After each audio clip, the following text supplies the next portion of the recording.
వరంగల్ ప్రాంతానికి చెందిన ప్రకాష్, అతని సోదరుడు భరత్, ఒడిశాకు చెందిన మరో ముగ్గురుతో గచ్చిబౌలి ప్రాంతంలో ఓ ఇల్లు అద్దెకు తీసుకున్నారు. ఈవెంట్లతో పాటు బార్లలో ఖాళీ అయిన ఖరీదైన బ్రాండ్ల మద్యం సీసాలను సేకరించేవారు. వాటిలో తక్కువ ధర కలిగిన మద్యాన్ని నింపి ఒరిజినల్ సీసాల మాదిరిగా ప్యాక్ చేసి విక్రయించేవారు. పక్కా సమాచారంతో దాడి చేసిన ఎక్సైజ్ పోలీసులు 5 నిందితులను అరెస్ట్ చేశారు. 139 నకిలీ మద్యం సీసాలతో పాటు 136 ఖాళీ బాటిల్స్ స్వాధీనం చేసుకున్నారు. నిందితులు రవాణాకు ఉపయోగించిన 3 స్కూటీలతో పాటు 4 మొబైల్ ఫోన్లు సీజ్ చేశారు. 139 దొరికినాయి. డిఫరెంట్ హై బ్రాండ్స్ అన్ని, కాకపోతే అందులో చేసింది లో బ్రాండ్ మిక్చర్.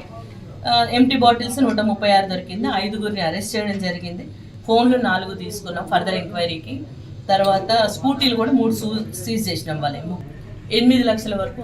3 years బ్యాక్ ఒకసారి STFలో అతని మీద అనుమానంతో చేయడం జరిగింది ఒక కేసు, ప్రకాష్ మీద. ఇతను వాస్తవంగా అయితే వరంగల్ సైడ్ అతనిది. లో బ్రాండ్ని హై బ్రాండ్ కలిపిడు. ఇది మాకు డిపార్ట్మెంటల్గా మన రెవెన్యూ లాస్ ఒకటి. వీడు ఇది కలపడము, ఇది కాకుండా ఇంకో ఏదైనా కలిపి ఉంటే హెల్త్ హజార్డ్ కూడా అవుతుంది. సో ప్రజలకు కూడా అప్రమత్తంగా ఉండాలి. అట్లా ఏదో తక్కువ వస్తుంది అని చెప్పి తీసుకోవడం అట్లాంటివి చేయొద్దు.